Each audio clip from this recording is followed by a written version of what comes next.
Hello, everyone. It is Thursday, October 16th, 2025. I am Annika Spalding, the Community Relations Director here at the Amarillo Little Theater. And this is Thursdays at 3, where I go live every single Thursday to get you caught up on what's happening this week at ALT. This season, Thursdays at 3 is very generously sponsored by our good friends at Realty Central Services. Cindy Bulla is the owner and broker of Realty Central and is a longtime champion of ALT. So if you need real estate service and you love ALT, consider heading over to Amarillo.real estate and using Realty Central Services. Guess what? It is preview night for Misery, running tonight through October 26th at the ALT Adventure Space. This is a sold out run. So if you missed your chance, we are so sorry. But let's use this opportunity to discuss ALT season tickets. Okay, let's talk about those. This is a perfect example of why purchasing your season tickets is so beneficial. Misery was almost entirely sold out after tickets had only been on sale to the public for 4 days. Just 4 days. So if you're not currently an ALT member, may I ask why? Not only are you going to save money on your tickets, but season ticket holders have the opportunity to reserve your tickets at least 1 week in advance of the general public. So if you know you're going to be purchasing at least 4 tickets sometime this season at any point for any show that might sound good to you, then season tickets are definitely for you. We have packages, like I said, for as few as 4 tickets. So get your discount and take advantage of early ticket reservations. Again, for a show like this, just like with Cuckoo's Nest, just like with Frozen, Misery is another very well-known title. These shows are selling out so quickly. Like I said, tickets were only on sale to the public for 4 days, and the show was basically completely sold out. We had to add a matinee, then that sold out. So season ticket holders have a huge advantage, not just because they're saving money on their tickets, but because you can reserve way earlier than everybody else, which pretty much guarantees you a spot in one of the shows. So I could go on and on about that. It's the greatest deal in town. You can reserve your season tickets all the way up until New Year's Eve, December 31st. They make great Christmas gifts, out-of-the-box gifts for theater lovers in your life. If there's someone you know who you're just getting to know, maybe you met them through church, work, school, what have you, and you want to help get them involved in the community, maybe people who just moved here who need a community of people who love the same things that they love or who are arts lovers in general, ALT season tickets are a great purchase. Also, because if you can only purchase 4 tickets, if you only want 4 tickets to give as a gift, then it makes them season ticket holders. They can use the 4 tickets to come see one show, and then we'll hook them in, and then they can come back again and again and again. That's how we do it at ALT. You get hooked really quickly. You'd be shocked how quickly you could get hooked at ALT. So consider being a season ticket holder. We would love to have you in the fold. And if you're a season ticket holder, you won't miss out on great shows like Misery that sold out in 4 days. A note to our volunteers regarding ushering and concessions. Let me put that up here. For Misery, Lissa needs 1 more volunteer for Friday and 2 more for Sunday. A reminder that there is no intermission for this show, so everything we need you to do will happen before the show begins, which is a great perk. A reminder that if you volunteer to help with ushering and concessions, you have the opportunity to see the show that evening for free. If you will be seeing the show that evening, Lissa will make sure that you have time to get to your seat before the show begins. And definitely don't forget about this. This is a perfect show for a talkback. We will be hosting our Ovation Series talkback event immediately following the performance this Sunday, October 19th. It's going to be about 4:30. You're going to want to be here about 4:30 for that. Whether or not you have tickets to the show that day, come on out to this completely free event.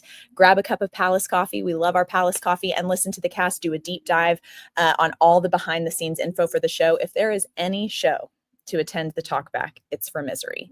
There is so much that goes into a show like this, between the fight choreography, the props, the blood, the process with the actors and the production team, and all of the things that go into putting together an incredible show like this. You're going to want to know the behind the scenes stuff. You can even ask the cast questions, which is always so much fun to get to know how they arrived at their characters, what it was like in rehearsals. There's just so many intricate things that go into a show like this. It's only a 3-person cast. It's going to be a really interesting talkback. ALT talkbacks are always so interesting. The atmosphere is really relaxed. Don't feel like you have to dress up. Come as you are. get a cup of Palace coffee and just come hang out with us. It's going to be so great. It's just really cool to get kind of a sneak peek behind the curtain. Special thanks to Kevin and Roxanne Ball, who so generously sponsor all of our talkbacks here at ALT. We love you guys. So come out and join us for the Ovation Series Talkback event this Sunday, again, about 4:30 at the ALT Adventure Space. That's at 2751 Civic Circle. And also this Saturday, we will be having a build call for Ragtime at the Alan Shankles main stage beginning at 10 a.m. That's at 2019 Civic Circle. We are looking for people to help with building and painting.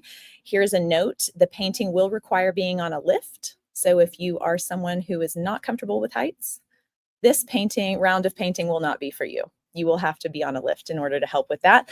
But if you can come out for that, we would absolutely love it. If you are available to do that and can stay for lunch, make sure you contact our volunteer coordinator, Lissa Guerin, at the information you see on your screen to RSVP for lunch. We want to make sure we have enough food to feed everybody who's willing to donate their time this Saturday to come and help with that. And speaking of Ragtime, I'm so excited about this show. I am also in this show, so I'm really, really pumped about it. Tickets will be going on sale to members on Monday, October 20th. That's this coming Monday at 10 a.m., so be ready. Ragtime is the first show of our season that isn't super well known, so I would really love to tell you about it if I could. It's set at the turn of the 20th century in New York, where times were volatile, kind of like the time we're in right now. The musical weaves together three American stories: one of a stifled upper-class wife, a determined Jewish immigrant, and a Harlem musician, all united by their belief in the promise of the American dream. This show tackles the contradictions between wealth and poverty, freedom and prejudice, and what it means to be an American. It's such an amazing show. I cannot emphasize that enough. Ragtime is also going to feature a 25-piece orchestra right there on stage with us, and will be a highlight of the season for sure. I'm not just saying that because I am incredibly biased. It's going to be so fantastic. Ragtime also won the 1998 Tony for Best Book of a Musical, Best Orchestrations, and Best Original Score. So it has that going for it. Do not miss Ragtime. Again, those tickets are going to go on sale to ALT members. Become a member. You have until December 31st to become a member on Monday the 20th, and will go on sale to the public the following Monday. So get your tickets for Ragtime. I also want to chat really quickly, if I could, about our Sponsor a Seat campaign. We are so excited about this campaign that we kicked off just a couple of months ago. You have your chance to make your mark on the Alan Shankles main stage. This is such a historic space, and we wanted a chance for people who love this place, have memories here, have history here, who've seen shows, fallen in love with theater here. We just want all of you to have a chance to leave your mark on this incredible space. And you can do that by sponsoring a seat here at the Alan Shankles main stage, a $250 donation, which can be given all at once or in 5 increments of $50. Try to make that accessible for everybody to do that. Can get you a plaque on the armrest of the seat of your choice. Those seats are going quickly, so if there is a specific seat you'd like, contact us sooner than later. You can contact the box office or email me, and it will be there forever. You will have your mark. You can dedicate it to a loved one who's passed on. You can dedicate it to a loved one who's still here, your family, whatever you want to do, we can do that for you. And that donation will go to help the theater in our day-to-day operations. It takes a lot to keep a place like this running. We have a huge season with 11 shows per season, and we are inching up on our centennial year. This is our 98th season. So this fundraising event that we're doing, that will just keep on going until we sponsor all of the seats. There are 453 seats in this main stage, so we want to get all of them sponsored if we could. Such a great fundraiser for the theater. That money is going to go a really, really long way. If you're interested in doing that, please contact us here at the theater. Again, you can contact the box office. You can also email me. I can stick my email right up here on the screen. I can help you with whatever you need. And we would appreciate that so much. We thank everybody who's already sponsored a seat here at the Alan Shankles main stage. We've already got our first round of plaques ready to go on the seats. They look absolutely beautiful. So if you have purchased a seat here and are coming to Ragtime, you will be able to mill through and hopefully find your seat with your plaque. Take a picture with it, post it on social media. We would absolutely love that. It's just a really great way to support the theater and to make your mark on this historic building. So thank you to everyone who's done that so far. And don't forget to sponsor a seat. It would make a great Christmas gift if you have a senior who's graduating, who's been in the academy. It would be such a great senior gift. We did that years and years ago when I graduated, and I absolutely loved mine. So consider that if you're able and willing. We would appreciate that so, so much. And let's keep it moving with our volunteer of the week.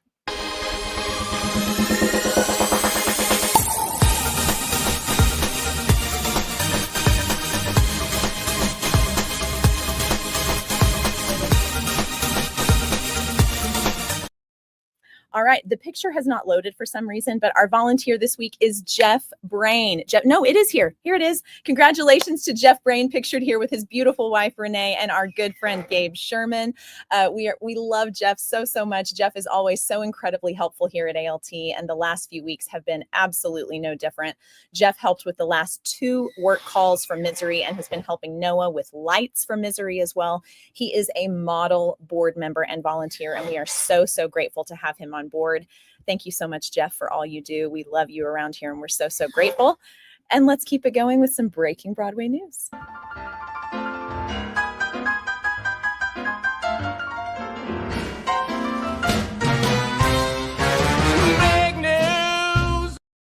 All right, I'm using this segment once again to celebrate our former Academy student, Tavy Scholes, who made his Broadway debut as the genie in Aladdin this past Tuesday.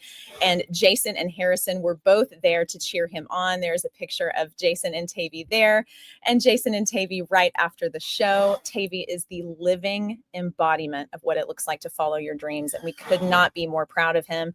Keep an eye on Tavy because this is only the beginning for him. Tavy, we love you so, so much. And in pure Jason Crespin fashion, he was just casually walking down the street and happened to notice Sarah Bareilles and Celia Keenan Bolger just sitting al fresco having lunch. He had met them both before and asked them to make a video celebrating Tavy's Broadway debut. And here's what happened next.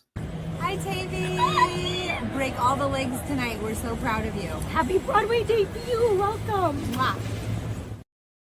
Come on. So, so exciting. I'm always really impressed with Jason's ability to recognize when you're seeing someone so completely out of context. Jason is able to rifle through all of his little brain cells and figure out who that person is. And it's not like 5 hours later. It would take me a while to be like, oh, it was that person. And he knows right away, walks right past them. And not only that, goes up to them and has them make a video that, of course, Tavy can treasure for forever and ever and ever. So I just thought that was so lovely. Had to share that. Our good friend Michelle is here. Michelle, we love you so much. Having so much fun in rehearsals with you during ragtime. I'm so glad you're in the show. And Vanessa says, late because of a meeting. Hey, friend, you look beautiful as usual. Yay, ragtime. Thank you so much, Vanessa. I'm always so glad that you're here. And Jeff is here. We're so grateful for you, Jeff. I feel like every time I turn a corner, you're here helping us with something else. You're just unbelievable. You're so inspirational. I'm just so grateful as a staff member here. I'm so grateful to you for all of the work that you commit to ALT, the ideas that you have behind the scenes that you put through with the board that we try to implement. We're just very grateful for you. You're so selfless and helpful and always willing. I definitely appreciate all of your help with New Year's Eve last year. We just love you and Renee, and we're so grateful to have you here as part of the team. So congratulations on being our volunteer of the week. Vanessa says, Jeff is the best. Love always. Yes, he absolutely is. And just so you guys know, I am always excited to chat with my next guest. I'm so happy to welcome him back to Thursdays at 3. A special hello to my friend Patrick Burns. Hi, Patrick. What is going on, Annika? It's always good to be here with you. Oh, I'm so happy to chat with you. First of all, let's talk about Misery. Patrick is one of 3 cast members involved in Misery over at the Adventure Space, having preview night tonight. I want to know how this week has been, specifically with a show like Misery, and what are you feeling leading up to preview night tonight? Yeah, I'm really excited going up to preview night. So we've had a couple of really good rehearsals leading up to an audience. And so you get to that point in the show in Tech Week, they add in a few extra technical elements. And so things could potentially be a little rocky, that Sunday night to Monday night, whenever they add lights and sound and cues. And And so, that makes you a little bit apprehensive. Yeah. But you get through it, you get your lines, and you start adding those pieces together. And Tuesday night, we had such a solid run. Like it just felt real and connected. Once, the lights go down and the audience is in black versus it being full house lights whenever, you're doing rehearsals, it makes you lock in. And so Yeah. with it being such a small cast, I mean, don't want to ruin anything, but I don't get to work with Bobby as Buster, very often in the show. Yeah. It's me and Kayla as Annie in the majority of the show. And so there was, from the jump, whenever she, comes into the room, I just see her face and that's it. And that is how I stayed locked in, for the entire, rest of the rehearsal process. And so Mhm. she's just been such a dream to work with, to kind of play off of. And I think we've really gelled together over the past couple days. Mhm. Obviously there's going to be things that come up, you add new technical things, you have, smoke Sure. and fire and all that kind of stuff that comes into it. And so you're thinking through other parts besides just lines and delivery. Yeah. And so that can potentially pull you out of it, but thankfully we've all been, supporting each other and sticking with it. And so it's been a really good process. Joe has been a great director for, Mhm. collaboration as far as like moments that don't feel right. I've actually been able to go to her and talk to her a little bit, to kind of figure out who Paul is as a character. Yeah. My viewpoint, her viewpoint, and trying to find that kind of middle ground to kind of, present Paul that we think is going to be the most honest Paul, to this Yeah. audience. And so it gets to that point as an actor where you're just excited. And I've been in shows where I was terrified going into, preview night and opening nights, just because I didn't feel as prepared. But Yeah. because this is such a small cast and a small crew coming together, we've been there from the get go together. I mean, 4 nights a week, for 5 weeks, 6 weeks of this Mhm. process, you get to lock in. And Yeah. so it's been a work. I mean, don't get me wrong, it's Sure. definitely been a pretty big work in rehearsal and before rehearsal, after rehearsal, just trying to stay with it. But I'm really excited for an audience to see this show. I think I they're am gonna s love it. I'm so excited to hear that. I've gotten the opportunity to work with Kayla a couple times on stage, and I just have to say, she is someone when you talk about being locked in, Kayla Mhm. Fuller is there from the moment she steps into the theater, really. And on top of that, just having shared dressing rooms and stuff with her, such a fun time, just Mhm. a good time all around, loves the theater, is so good at what she does. And I am so personally so excited to see the both of you and your chemistry on stage together because you're also someone who locks in and loves this place. And to have both of you on stage, I just feel like, and of course, wonderful Bobby McCauley. I just think having all of you on stage, knowing how much all of you love the theater, knowing how committed all three of you are when you do a project, I think on stage it's going to be magic. I'm pumped. Yeah, it's gonna be a good time. So, yeah, hopefully everyone got their tickets, because it Yeah. is sold out. So, Yeah. definitely standbys are a thing. So, some people can't make it. So please come early if you definitely want to come see the show. Mhm. But we're gonna put it on for everybody and have as good of a time as we can presenting Right. Misery. So Yeah. Right. yeah, Okay. So you play author Paul Sheldon in the I do. show. I also happen to be good friends with you and know you personally. Now, because of that, I know how, like I said before, how wholeheartedly you commit yourself to a role when you're cast in something. I also know that you're someone who zeroes in on the humanity of a person and is curious what makes someone tick, whether that's on stage or in real life. I've seen this in how you and your wife Crystal operate Palace Coffee, centered on kindness, inclusiveness, and of course great coffee. But you did this in your most recent role in One Flew Over the Cuckoo's Nest. You took the small role of Scanlan, and in my opinion, because you created a full person with Scanlan, not just presented someone who had a handful of lines and was just featured here and there. Scanlan was a full person. He was a truly memorable character, in my opinion. So tell us about Paul, who he is, and what drew you to audition for him. Yeah, well, first of all, let me say I appreciate, the viewpoint of what we were able to do for Scanlan and what Cuckoo's Nest was. It became a true ensemble Yeah, cast, with that. And so everyone that got to be the patients, all the way up to Hugh, who got to play, the lead in that show. It's a lot, going into it. So I'm gonna lean into my nerd side for a second. yeah, I am someone that enjoys playing tabletop games, Dungeons and Dragons. mhm, I had a chance to to play that with some actors from WT back whenever Palace first opened. And we had like an 8-year campaign. And the thing I loved about doing those kind of games is you get to create a character and you get to create your own backstory behind it. And so, believe it or not, that actually helped inform me as an actor on what to do whenever you get cast in a role, or even when you're thinking about a role. Because to be grounded and find honesty in your performance, you've got to find motivation. It can't just be what's on a page. It's got to be, why are they doing this? When you're blocking, it's like, okay, why am I going over here? But when you're delivering lines, okay, what's causing them to actually say that line? Like, where's the emotion coming from? And so that's some of the joy that I find in the process, because I love putting the show on, but I really love that 6 weeks of work. And even, the week or two before, when I'm deciding to audition, is, okay, who is this person? What are they going through?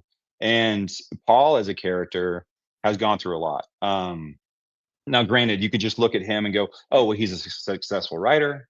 He's this guy that's a jet set in New York City. And so, okay, he's just this kind of this one note character, big, braggadocious, maybe a little condescending. While that might be there, I think there's a lot of underlying things. I think most characters that develop naturally, you find the layers to them. And so that was my challenge with this. And the good news about Misery is that this is a previous work that's not just a play. It's not just a movie, but it's a work from Stephen King. And it's a very personal work from Stephen King. And so there was a wealth of information that I could do some research on. And so I got a chance to really read quite a bit about that. Went down some YouTube rabbit holes as well, because that's always fun to do late at night. And really got to see things through the perspective of the actual author of Stephen King. And Paul is a type and a shadow of Stephen King. Like, he wrote that as a proxy to himself.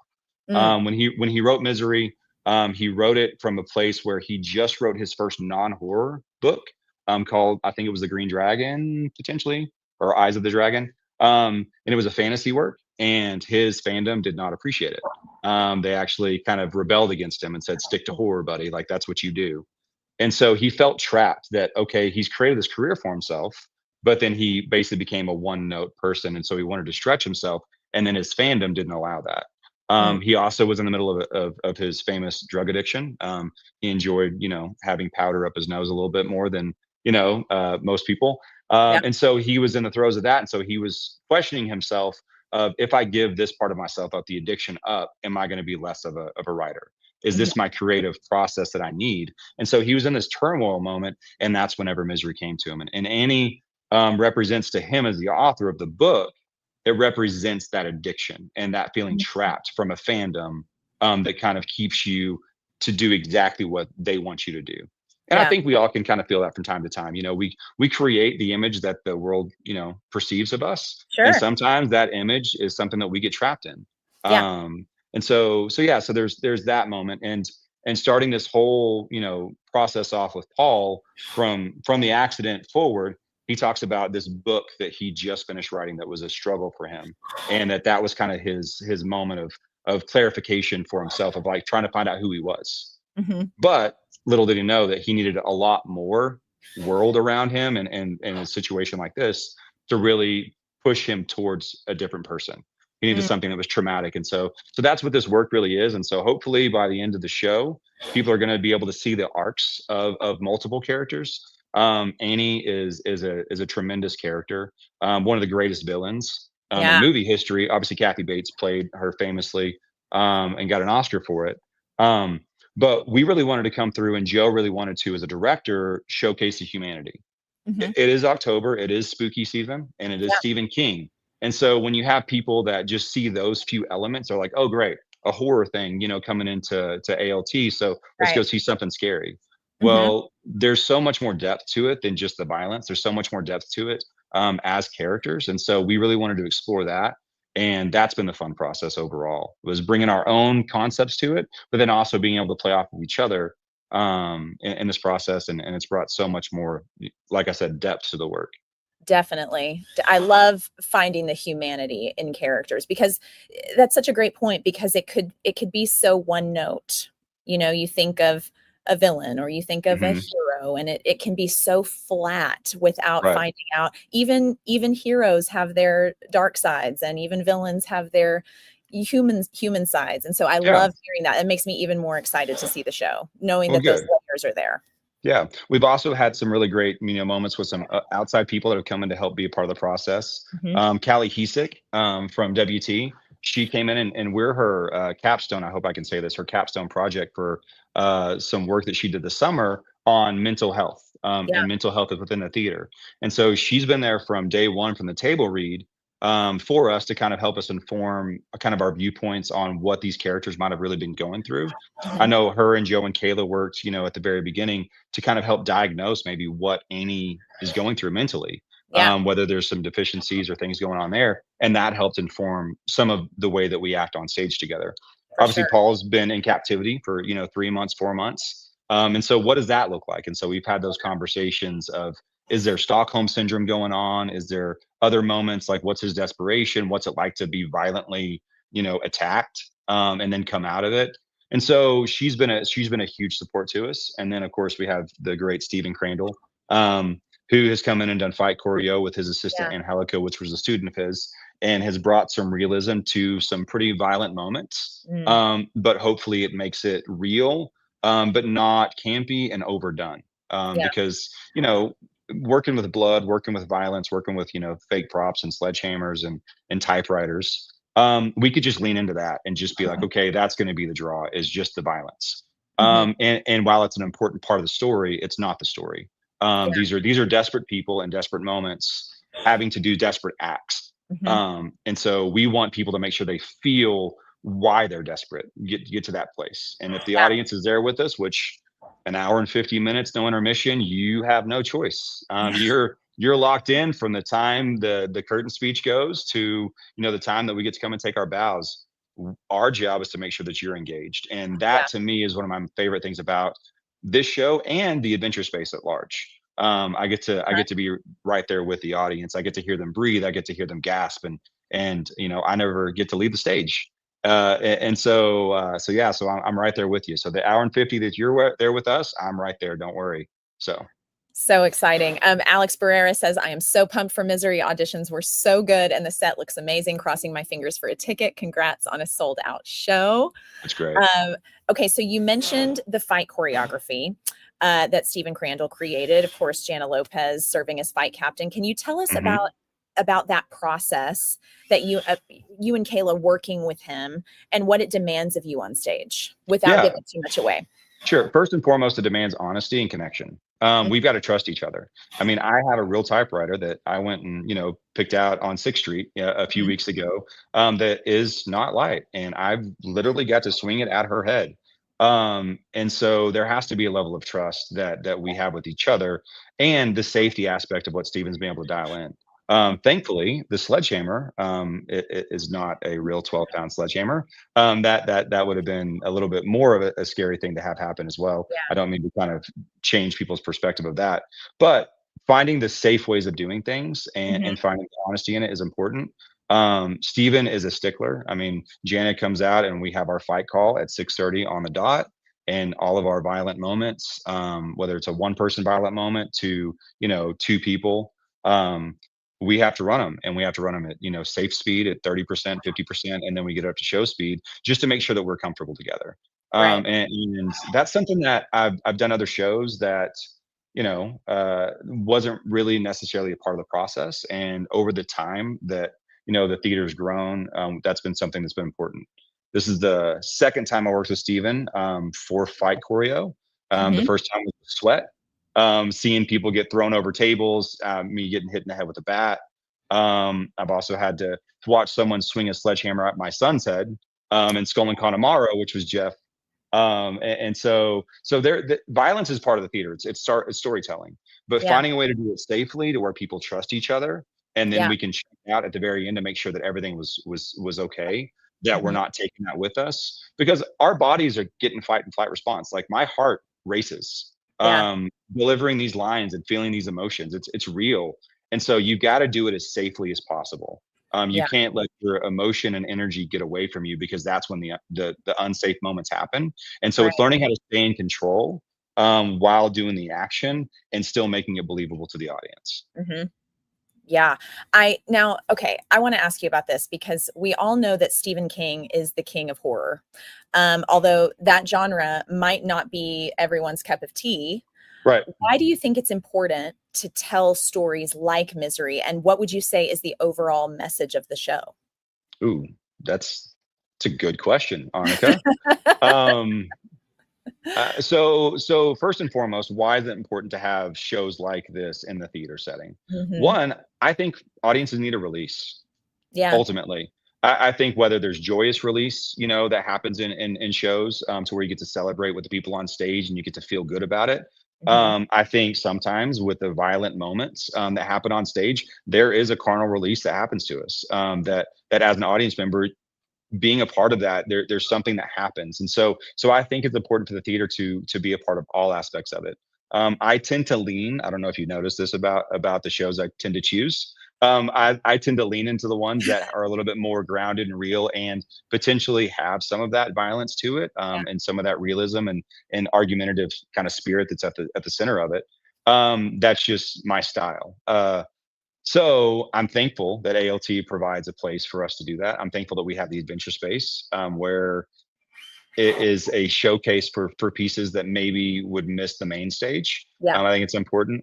But as far as this piece specifically, and the way that Joe is coming about it as a director, and the way we've talked about it, is I hope that people come away with it with an understanding of humanity. Yeah. That terrible situations happen, and terrible decisions are made, and we have more grit in us than what we know sometimes. Hmm. Paul's in a unwinnable situation Hmm. multiple times throughout this story. He has to use his wit to try to figure out a way out, and then as soon as he figures out a way out and then it gets blocked, okay, do I give up? Do I just kind of throw it in, or do I keep fighting for myself? Is there a reason to keep going? Yeah. Thankfully, reading the book originally, because I've read this, multiple times now. I have seen the movie as well, and then seeing the script, I was able to find that reason for Paul, that Hmm. he needs to get out of this cabin. He needs to get out of Colorado. He has a drive in him that he references, and it might not be obvious to a lot of people, but it's obvious to me as the actor of what he's trying to do. Hmm. Um, and so that's got to be at the forefront of all of it. And so I think that's it. Is I think as humans, I think we get in terrible situations, and hopefully, not as many of us have to get in those situations. You see them in the news. You see people that have been held captive. You see people that that have gone through these extreme circumstances. But the human spirit, to overcome adversity, Hmm. is an important story, and Yeah. so that's what I hope people come away with this. Is Hmm. that there's a drive in all of us, hopefully, to survive that fight or flight response. And I want to encourage more people. Man, when you believe in something, and it's to protect other people or protect yourself, man, I hope people fight. I hope that they find that in themselves. Such a great message, and a great thing to take away from a show like Misery. I think people can see a title like that and think, oh, shock and awe, or just Hmm. horror for horror's sake. This is Yep. definitely, it feels to me, I haven't watched one rehearsal or anything, but it feels to me, uh, a descriptor of the show would be less horror and more almost like a character study. Almost like we're Absolutely. getting to be a fly on the wall of these two opposing personalities sort of fighting for what each of them wants, Yeah, and more you than see it. leaning into the horror of it all. Yeah, and you see them have to basically take on different personalities based on what the other person's giving at that moment. Mhm. And so you see those switches in them, which manipulation or intentionality is a big part of it. And so it's really interesting. The fact that you use the word character study. Paul actually has a line where he talks about one of his books, and Mhm. he mentions it being a character study. Oh, wow. So yeah, so I think it is something that's really important for the audience to come away from. Joe put it this way: she wants people to see this as a psychological thriller. This Yeah. this isn't horror. Yeah. While blood and violence might be a part of it, this is a thriller. This is two people that are in their heads trying to figure out how to then interact with this other person that through circumstances have been thrown together, and then try to find their best way through. Yeah. So yeah, it's been a process for sure.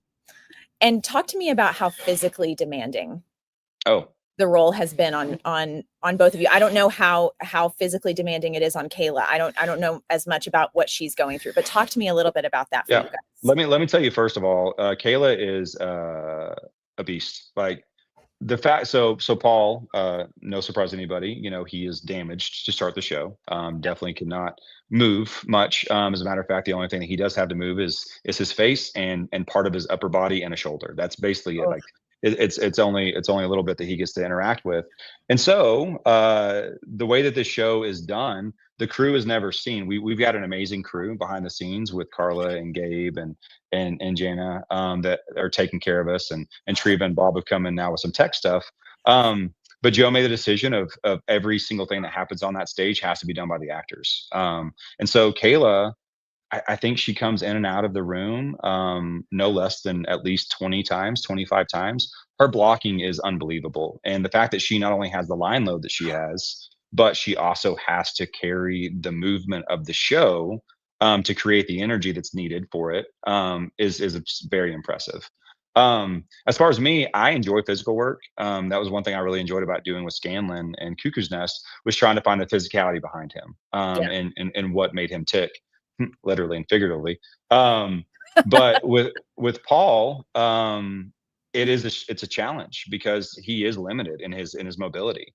And so there's a lot of pain, there's a lot of, you know, things that are affecting him. And so trying to find a way through in a believable way, and still trying to be safe with some of these physical acts that have to happen. Hmm. Um, I'm a physical person, but there's so much of this show that I've never stretched certain muscles before. Hmm. You know, being in wheelchairs and having to go through that process, and getting in and out of a bed whenever you only have the use of part of your body, not having use of your legs, having crushed ankles, you know, all of that is physical. And so having to remember that every move that I make as an actor informs Paul as the character. Right. And I have to then react as Paul at how he would feel in that moment.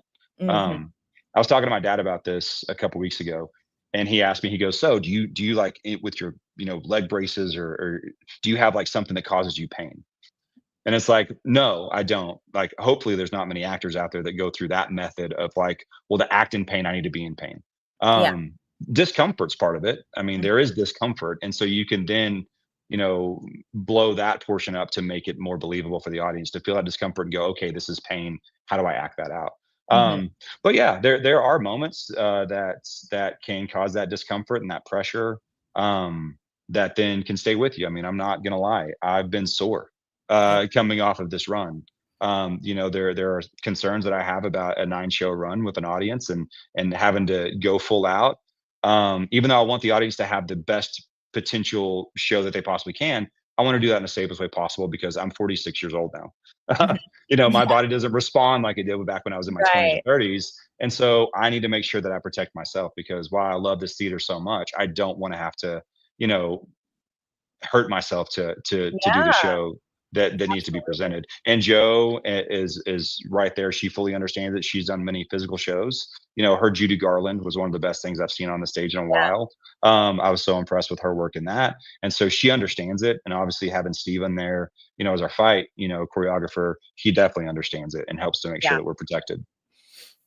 So That is yeah. so great. Patrick, is there anything else you want anyone watching to know about Misery before we head out? Not really. Like I really want them to come and just enjoy the show, enjoy the ride. Know that is a work. I mean, I talked to a few people who came last night that weren't going to be able to come to a show, and they got a chance to sit in and watch it. And I was like, hey, listen, how was it? Like, how was sitting there for an hour and 50 minutes of the show? And he said, I didn't feel it at all. Like Great. it moved. And so I want people to understand that. Definitely get your apple hobblers, you know, before you come in. Your cocktails. Great name, by the way. I appreciate that name that you came up with. So yeah, so come in with that. You know, hit the bathroom beforehand so you can Yeah. sit for that hour and 50 minutes. But I mean, people sit through movies all the time. You know, Yeah. there shouldn't be a reason why you can't sit through that. And our job is to make sure that you feel locked in that entire time. And you Definitely. do. So I know that we have not a lot of time left, but I got a question for you. Okay. I've actually might have a couple because I know it's just me and you hanging out talking for a second. Okay. But I got a chance to, because we're friends and I know your family. Yeah. ragtime is very important for you as a person. Yeah. And I'd like to kind of hear a little bit about that. But also, it's important now for your family in so many different ways because it's not just you that gets to be up there on stage performing. You Yeah, happen to have two other family members that's that are right. also going to be on that stage. So how do you feel about getting to share a stage with not only your husband but also your daughter, Oh my gosh. who's not making her ALT debut? She's actually been on the stage before. Right. It's her main stage debut, True. it's a complete dream come true.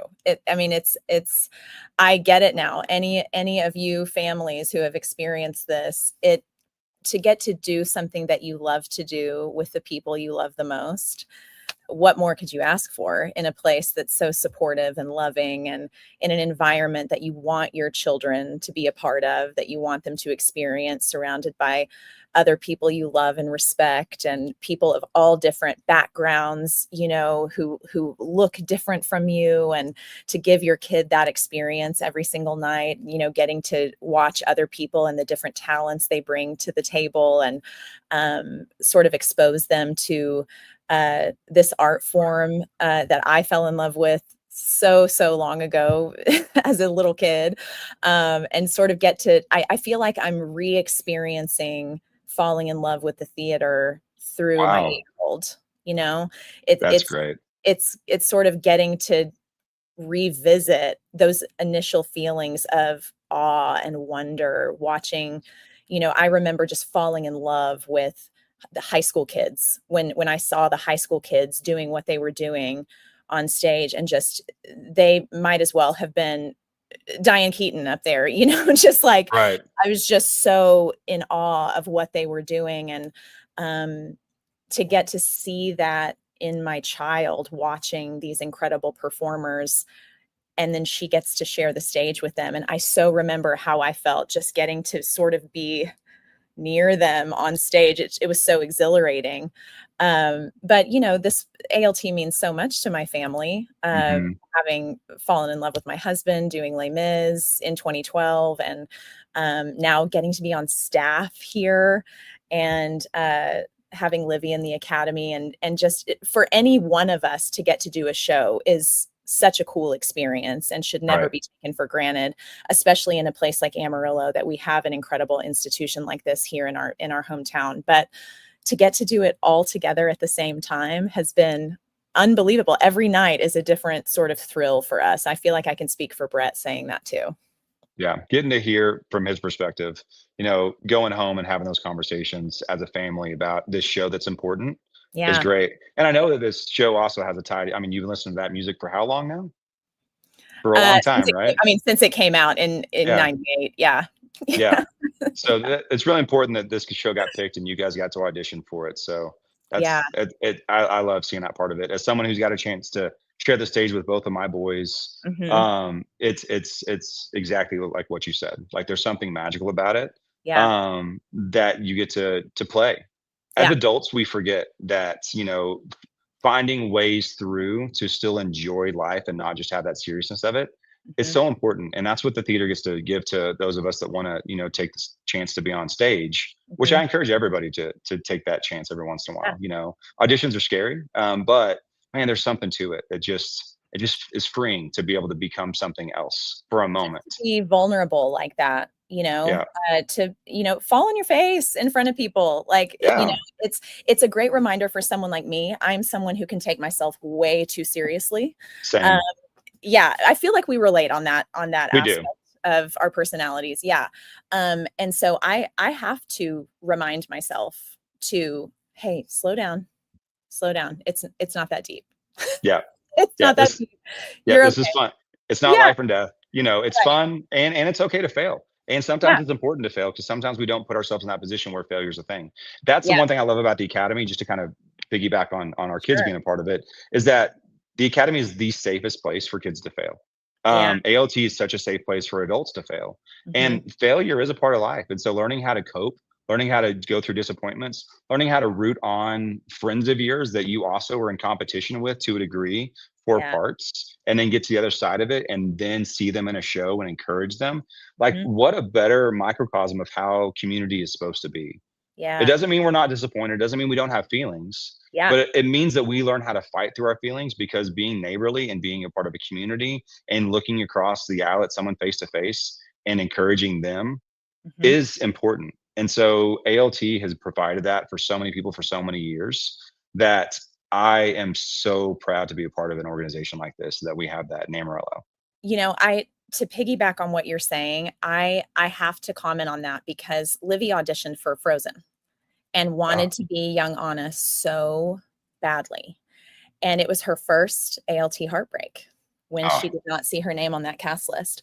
And you can tell your kid all day long, that it's going to be okay and have those conversations, which of course we did. And she mhm. trusts us, we're in the theater too, so we understand how devastating that can be. But it was so cool for us to see her come and see the show and support her friends who did get cast. And she came back and saw both casts, saw both young Wow. ones, and then turned right around and auditioned for Ragtime and got her name on the cast list that time. Yeah, And I know that timing, that it doesn't always happen like that, but it was such a great learning opportunity for her to have absolutely. that heartbreak.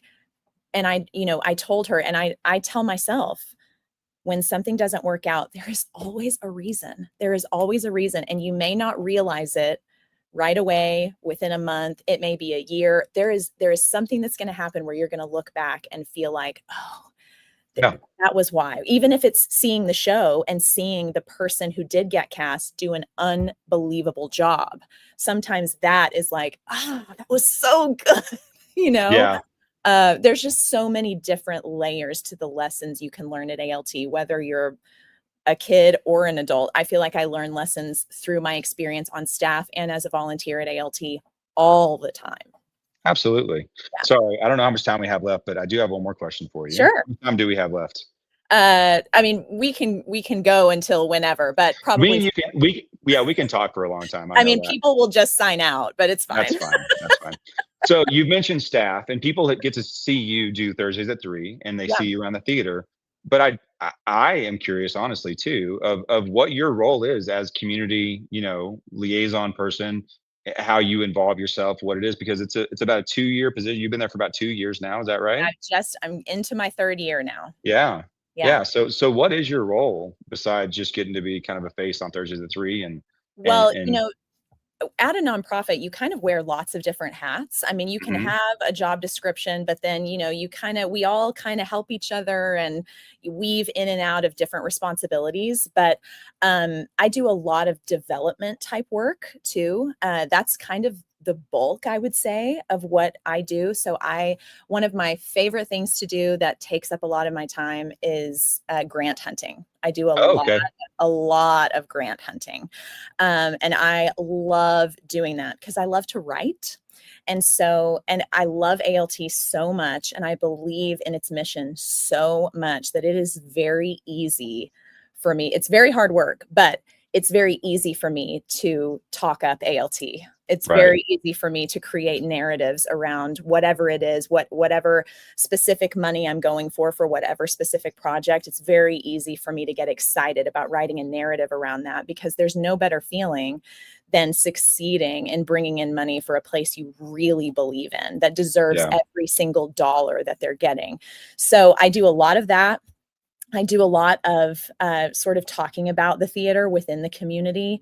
I love advocating for our volunteers. I love hearing feedback. I send out, about this. I send out audition surveys to get feedback on how we're doing with auditions, and I'm always so grateful when people are really honest. And people are honest, and I Yeah. appreciate that. That's the only way that we're going to grow is if people tell us good and bad what's going on, how they're feeling, how we can improve this place. People will send suggestions to me of like, hey, have you thought about trying this or that? I also love coming up with campaigns, the Sponsor a Seat campaign. I'm so excited about that campaign. Different ideas to bring in money for the theater. The Princess Sing Along that we did during Frozen. That was such a fun project for me. Coming up with things like that to get the community who may not know that we're here. And there are so many people in our amazing community who don't know that ALT is here. I've had Crazy. several it's crazy. It's crazy that we've almost been here 100 years. And there are people who've lived here their whole lives and have never set foot in this theater. It is unacceptable to me. I don't want that to continue. I want people to know that we're here and what we're doing, and we're working really hard to expand our mission in the city, and to continue working to make our volunteer pool as diverse as our city is, which we're on a really great trajectory of doing that. And so there's just so many exciting things going on around here. And it's always so wonderful to me when we get a new person either in the theater to see a show or in the theater to audition for a show, and to watch them walk in. Yeah, it's special. Yeah. And fall in love with it. It's one of my very favorite things about working here, because we all know that feeling. Any one of us who's been around ALT for a long time, you remember when you were like, oh my gosh, this place is special. Mm-hmm. And when was that for you? I mean, for me, it was in 2007, was when I first auditioned here. And met Jason right away. And I'd known him through other friends kind of through the years. Mm-hmm. So we'd technically met before, but never, had a conversation really.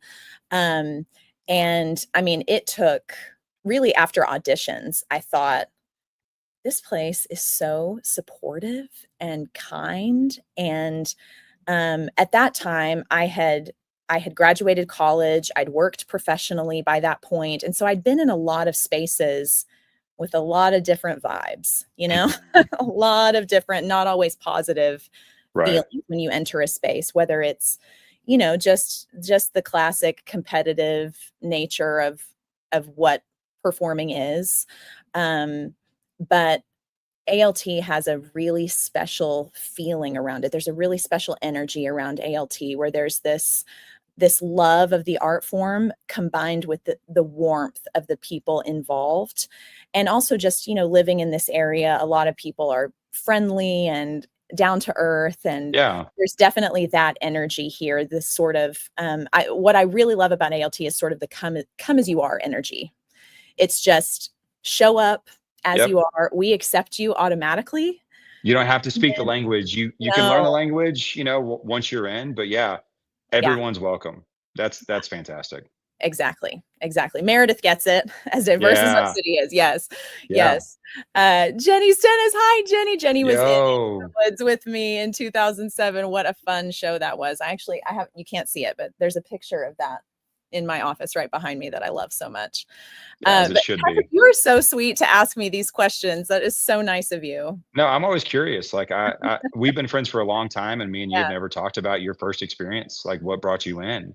Yeah. And so it's just me and you hanging out talking. There's people watching. I'm sure. Yeah, there's a few people watching. But no, you're such a good person to host this, and how you talk to people, and how engaging you are.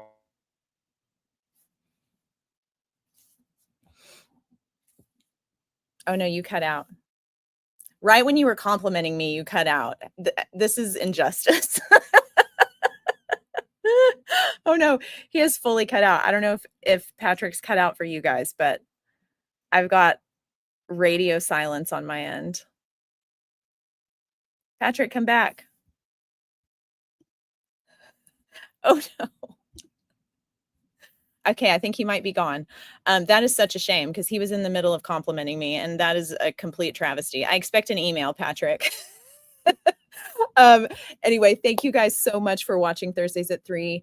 I'm so sorry if you didn't get your tickets for Misery, because we are so excited about this show. Okay, Vanessa says he is Frozen. Okay, I'm so sad about that. But Patrick, you are fantastic. Break a leg on your preview night. Break legs to Kayla and Bobby and Joe and the entire production team. We're so proud of you. I cannot wait to see this show.